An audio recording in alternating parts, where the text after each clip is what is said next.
The black waitress had spent years working double shifts at a small diner, earning just enough to cover rent. It was past midnight, and she was exhausted after a long shift.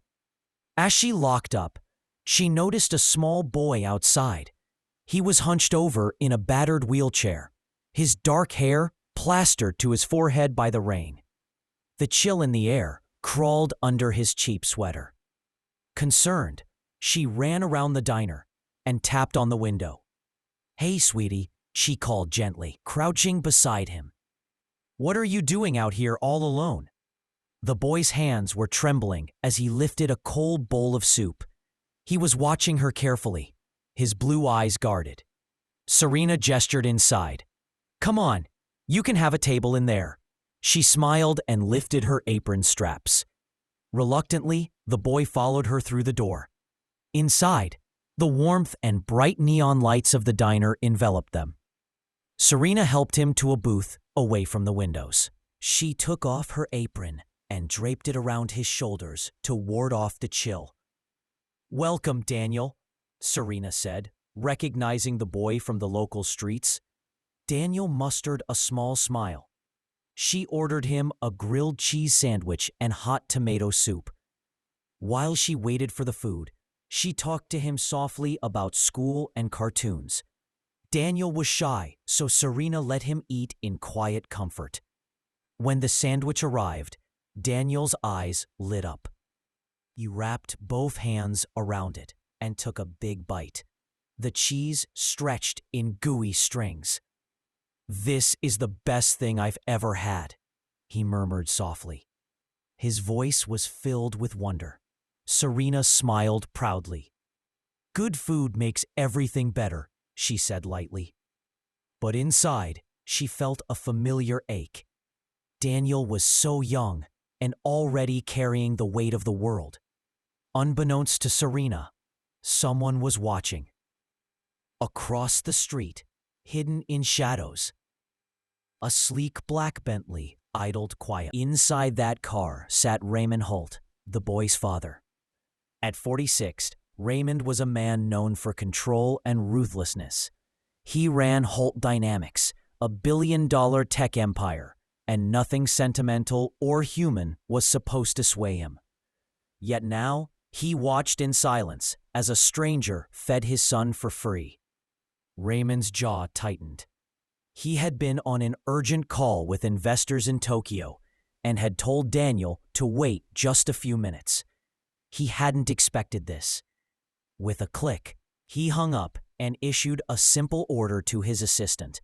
"Find out everything you can about the woman who just fed my son." Back in the diner, Daniel was finishing his meal with a bright grin. Soup stains dotted his chin, and Serena gently wiped them away. She patted his shoulder. "Messy eater, huh?" she teased with a kind smile. Daniel just laughed, swinging his legs under the table. His tired face had softened. That wary look kids shouldn't have to wear had momentarily vanished. Serena helping Daniel, even if only this one time, made her forget the long night and her aching back. That feeling was enough for her. Just then, the front door opened, letting in cold rain and wind. A tall woman in a baseball cap and hoodie stepped inside, pushing through the rush of air.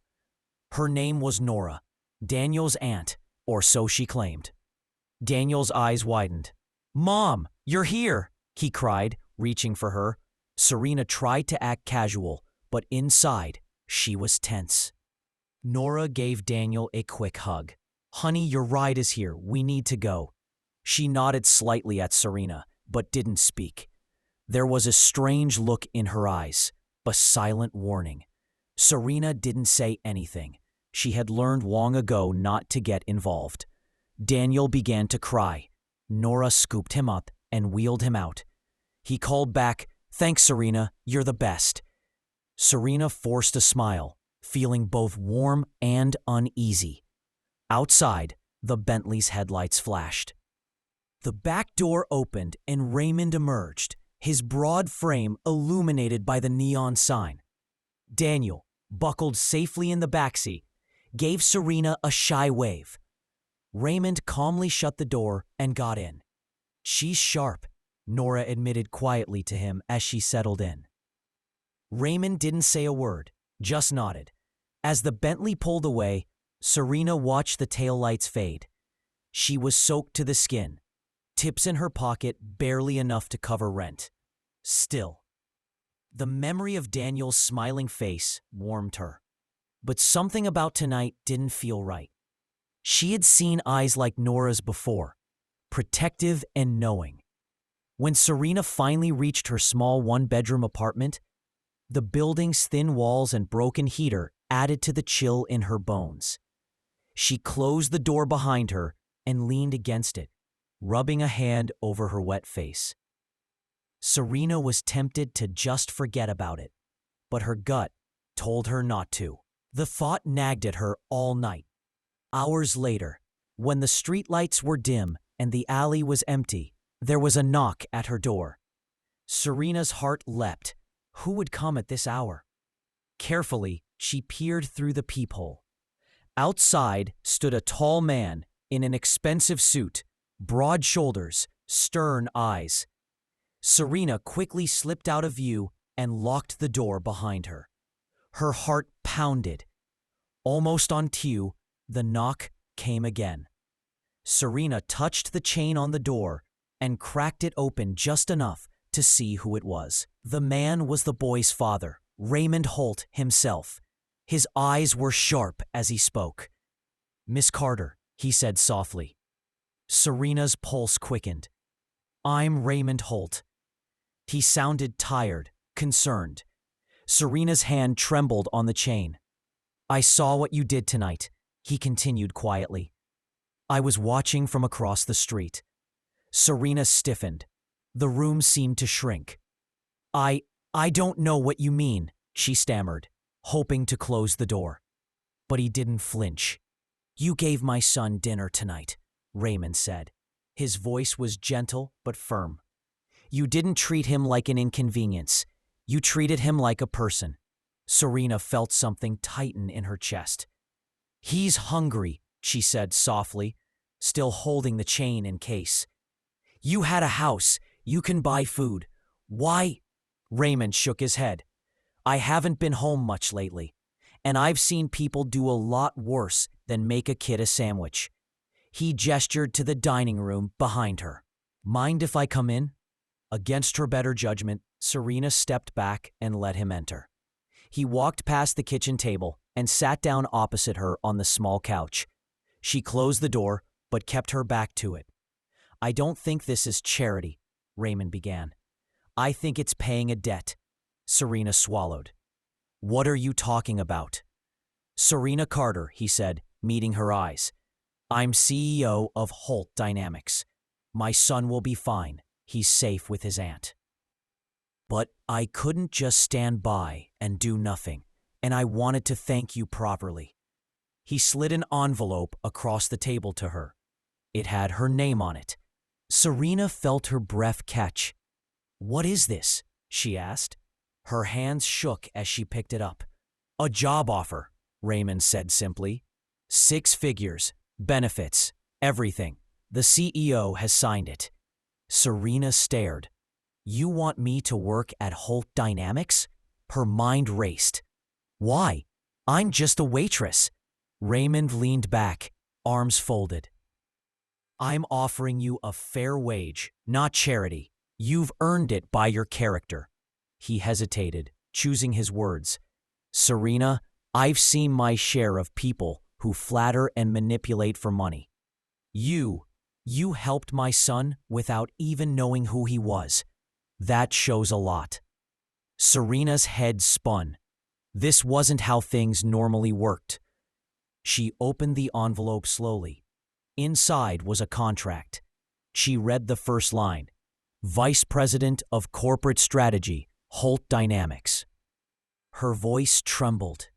"They must have 100 people who'd kill for a job like this. Why would they pick me?" Raymond's expression softened. "Because not many people have your courage or your kindness. You're the one I need," Serena Carter. Serena crossed her arms, trying to steady her voice. I barely know you. I'm a waitress. He met her gaze. I know enough. For a long moment, the only sound was the rain tapping on the window. Serena's mind raced. She was scared, excited, confused, all at once. Finally, she exhaled. Okay, she said quietly. I'll think about it. Raymond stood and extended his hand. That's all I ask. He gave a small, understanding smile, then left as quietly as he had come. Serena sat there with the envelope and contract in her lap. Her heart was still pounding, but a spark of hope had ignited inside her. There were so many questions, and so much she didn't know. But one thing she was certain of. The next morning, Serena arrived at the gleaming Holt Dynamics headquarters. Her uniform from the diner had been exchanged for a crisp office outfit. The building towered around her like something out of a dream. She drew in a steadying breath and walked in. At exactly 9 a.m., she entered the boardroom and found Raymond waiting, chair turned. He glanced at his watch. 2 minutes late, he said calmly. Serena bit back an apology. Traffic. I won't let it happen again. Raymond nodded. Good. I'm counting on it. He turned to face the room full of executives. Nora, introduce our new hire. His assistant, Nora Winters, stepped forward with a notepad. Ms. Carter, she said smoothly. Welcome to Holt Dynamics. Serena met her gaze with a cool smile. Oh, we're doing last names? All right. Good to see you again, Miss Winters. Nora's eyes flickered at the greeting, half annoyance, half respect. Serena had recognized that look before.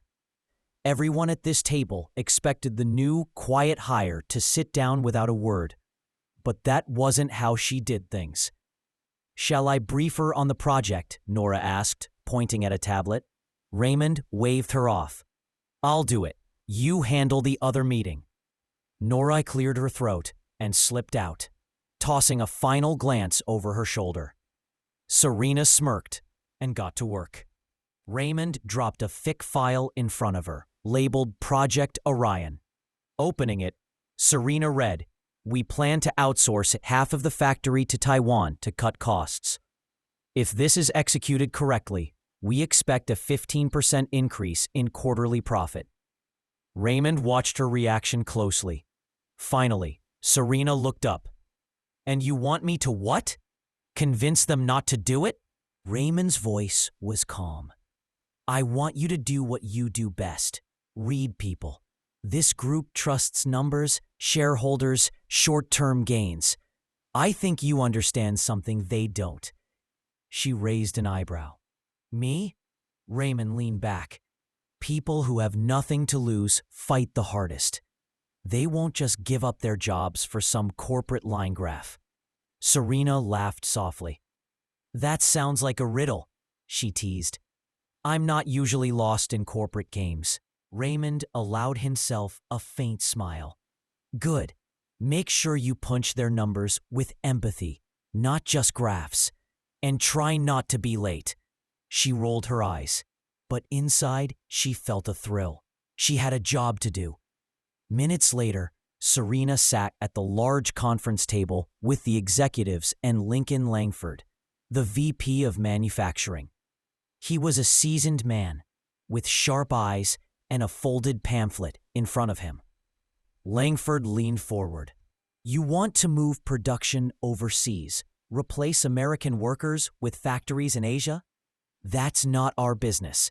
Raymond answered evenly. We need to stay competitive. This will reduce costs and fund new research. Langford stared at Serena. And you are? Serena didn't blink. Serena Carter, Holt Dynamics. I just moved to corporate strategy. Langford's expression flickered with surprise. Serena placed her folder of research on the table. Let's talk numbers, she said. Our U.S. labor costs are 30% higher. Automation would cut that by half, boosting our margins significantly. Langford waved a hand dismissively. That's always the solution you corporate types reach for. Serena leaned forward slightly. Or we could find another solution. For example, retrain factory workers for higher skilled roles. The investment would pay back through loyalty and higher output. You won't just save money. You'll keep people with years of experience, motivated and productive. Langford frowned and flipped through the pages she slid toward him. His eyes swept over production charts and community benefit analyses. The room was silent for a long minute. Finally, he closed the folder and looked at Raymond. "We'll revisit the proposal," he said. He stood. "Miss Carter, Mr. Holt." Raymond stood as well. "See that you do," he said quietly. Langford nodded curtly. "We'll meet again next week." Seated again, Serena felt the weight of Raymond's gaze on her. She met it with confidence. He gave a slight nod of approval. That afternoon, as the sun was setting, Raymond found her in the hallway. He grinned. "I knew I hired you for a reason." Serena returned the smile. "Damn right you did," she whispered, mostly to herself. For the first time in a long time, she felt like she had built something real, and that this was just the beginning. 2 months later, Serena had found her stride at Holt. She carried herself differently, head up, shoulders back. She and Raymond had transformed a challenge into a success, proving cost-cutting wasn't the only answer. But then trouble came. One Friday afternoon, Nora found Serena leaving the cafeteria. "We have a problem," Nora said quietly. Serena froze. "Define problem." Nora passed her a tablet. Serena read the headline, "Holt Dynamics data leaked. Strategy docs involving Carter Financials." Someone had released internal financial plans to the press, and all the details traced back to Serena's department. Serena's blood ran cold. She stared at the screen. "This isn't me," she said. "Of course it isn't," Nora replied, "but you're the easiest target here. People will believe the new girl before they question their own." Serena's pulse pounded. She had been working straight nights on this project. She couldn't have leaked anything. But as the top planner, who seemed to have the most to lose by a deal, she was the obvious culprit to everyone. Soon, they were in Raymond's office, evidence in hand. Raymond pressed a finger to his forehead. "Tell me I'm not wrong," he said. Serena slammed a printout on his desk. "Look at this. You see how every trace leads to me? I didn't do this. I was an easy target, not just a scapegoat." Raymond studied the documents. He looked at Serena. "What I see is a very dangerous game here, but I believe you," he said softly. She exhaled shakily. "And if the board doesn't?" Raymond's face hardened. "Then we'll make them regret it." At that moment, Serena finally felt truly seen and supported. He already trusted her beyond every doubt, and with that trust, they were about to unmask who really set her up. Serena and Nora worked through the night, combing server logs and tracing email headers. By dawn, they had the culprit, Eric Calloway, a senior executive with 10 years at Holt. He had funneled the data out, covering his tracks through dummy accounts. That morning, Serena walked into the boardroom uninvited. The dozen or so board members and executives looked up from their lunch. One of them, a stiff, thin-lipped man, gestured. "Miss Carter, I assume you know why you're here." Serena stood her ground, arms folded. "I do, and I assume you all know you're about to make a very expensive mistake if you don't hear me out." A murmur ran through the room. Langford smirked. Serena stared him down. "I was an easy target, right?" she began. "The new hire, the outsider. That's why they pinned this on me to sweep it under the rug, but they picked the wrong person." She placed a thick folder of evidence on the table and slid it toward them. Faces in the room went from smug to alarmed as they skimmed it. "These are traced emails," Serena said calmly. "Bank transfers, call logs with reporters, all linked directly to Eric Calloway, not me." She leaned forward. "And before you ask, yes, our legal team and the press already have copies of these files. So, if you want to talk about damage control, I suggest you start there." Silence. Calloway's face turned ashen. He jumped to his feet, his voice rising. "This is outrageous. She's bluffing." Serena cut him off with a single raised brow. "Am I?" Raymond stood from his chair, looking every bit the CEO in control. His voice rang out, cold and clear. "No, you're not." The words hit Calloway like a punch. He snapped his mouth shut. Raymond addressed the room. "Effective immediately, Eric Calloway is terminated. Full legal action will be pursued." He paused, letting it sink in. "And let this be a warning.